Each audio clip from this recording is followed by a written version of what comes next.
How's it going, folks? It's your boy Mike from Seattle, and I have with me Dion from Dion Talk, a very special guest, and he is going to share with us a very interesting story that's going on. Apparently, Dion, the landlord, Bigger Pockets teacher, instructor, and a guy who has 16 units, got himself evicted after one day of being at his Airbnb Verbo short-term rental location. So, Dion, please give us the details. What's going on over there, you rebel?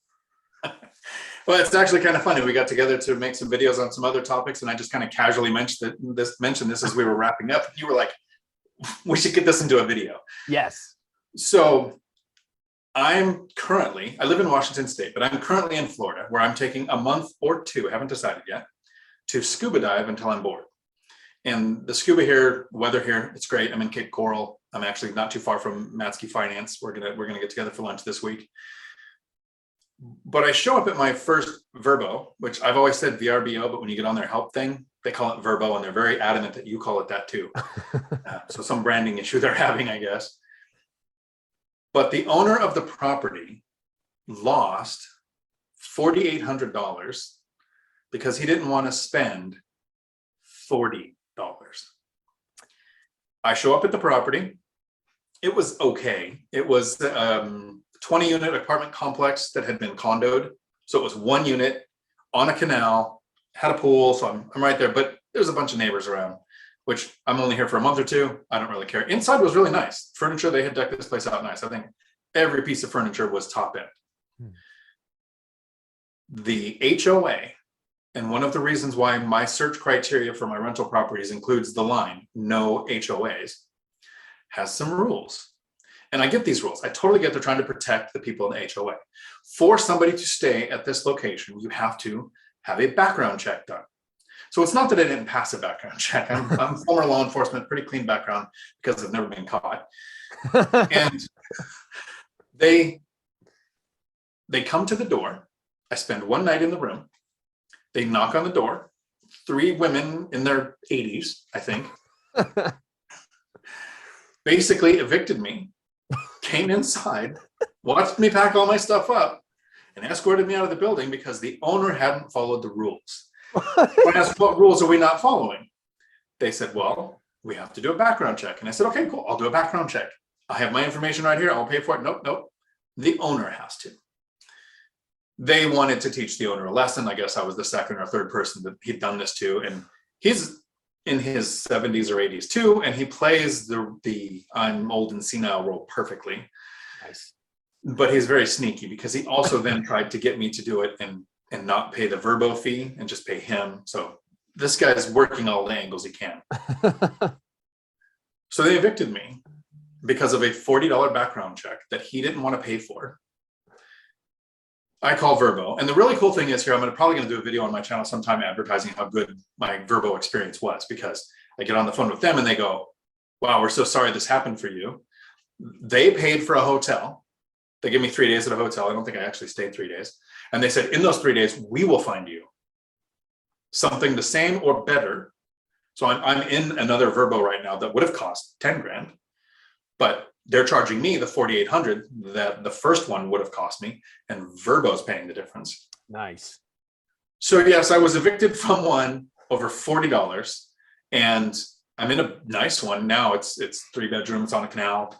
It's a house, so I don't have neighbors or anything, which means I can record nice loud videos and don't have to worry about bothering people. But here's the one thing I want to cover, just for anybody who's made it this far into the video. It's kind of a weird thing. I live in Washington, and 10 years ago, I didn't have the best life. Single parent, 3 kids, count 3. I was making $17 an hour. I had a bunch of bad debt in my name I didn't know about until the divorce. 10 years later, because of buy and hold investing and the income snowball and using house hacking and some discipline to keep reinvesting the funds, I'm able to take this trip. And I budgeted out $5,000 for a Verbo, or a short-term Airbnb, whatever I found, and $5,000 for scuba, food, a little bit of alcohol while I'm here. And then I thought, well, I'll stay here for a month or 2 until I get bored, and then I'll go back home. And what it showed me was that I think I'm failing at being a good communicator. Because 10 years is not a very long period of time. And to go from 10 years ago, not knowing where the next meal was going to come from, basically, to I could take a $10,000 trip per month. So each month that I stay will cost at least that much. And the rental profit from my 16 units, the cash flow after all expenses and setting aside for repairs and maintenance and vacancy and all that stuff, is $14,000 a month. So if I come down here and I hit my goal of it spending at least $5,000 while I'm here each month, when I get home, without counting work, just from rentals, there will be at least $4,000 extra per month that I spend here. And my goal is to get that information to as many people as possible so that they could do the same thing. Mm-hmm. And then I look at the channels, on the YouTube channels, where I see really bad advice of don't buy a rental, wait for the crash, wait for the correction, it's coming right around the corner. And then I see channels like One Rental at a Time, Matt the Lumberjack Landlord, Millennial Mike, Matsky Finance, and me, and we all have, less than 30,000 subscribers, I think aggregately we're less than 50,000 subscribers. Yeah. And there are channels that have hundreds of thousands that are basically using scare tactics and clickbait to get people to watch the videos. So I need to figure out what I'm doing wrong that's not getting this information out to more people.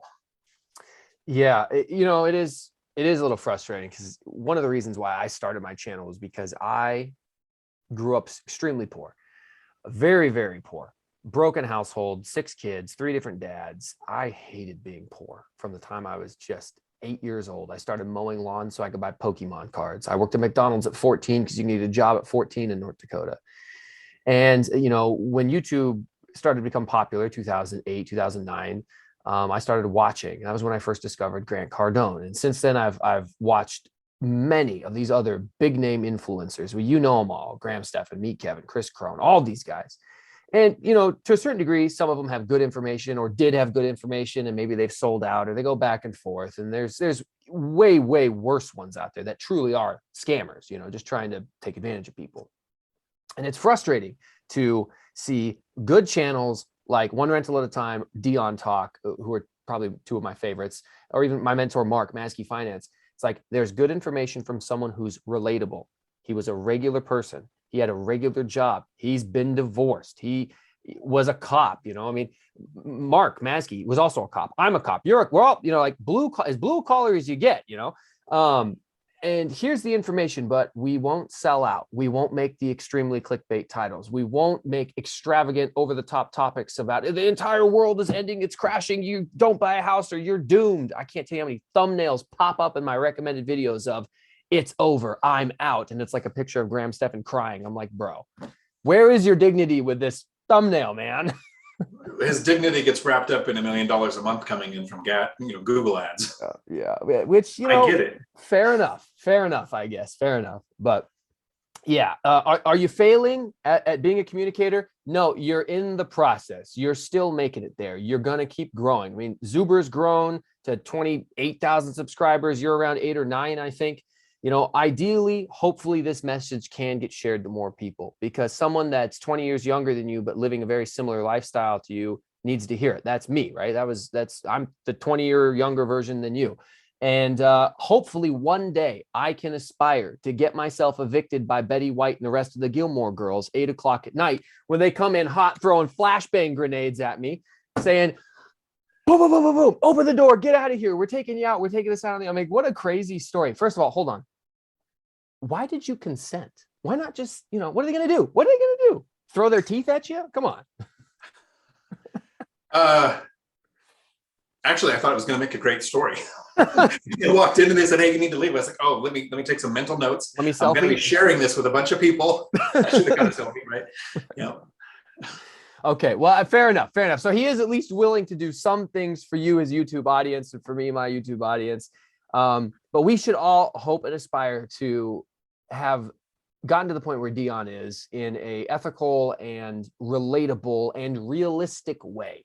You don't have to invent something. You don't have to take crazy, crazy risks. You just have to make smart, measurable, calculated moves over time. And eventually that is going to generate compound interest from your good decisions that will result in your success. And you too could be, well, maybe half as handsome as Dion, but at least as financially successful as he is. Dion, any final thoughts before we wrap this up? I would like to take one quote away from Michael Zuber. as we land the plane. This is definitely not a get rich quick concept, but this is a get wealthy for sure. It's going to take you a minimum of 5 years, probably around 10, but you can make work completely optional and take trips and do whatever you want. Agreed, 100%. He is the big dog. That's why we pay homage to him. Thanks, guys, for watching. Please go follow Dion on his YouTube channel, Dion Talk. And until then, we'll catch you next time. Ciao.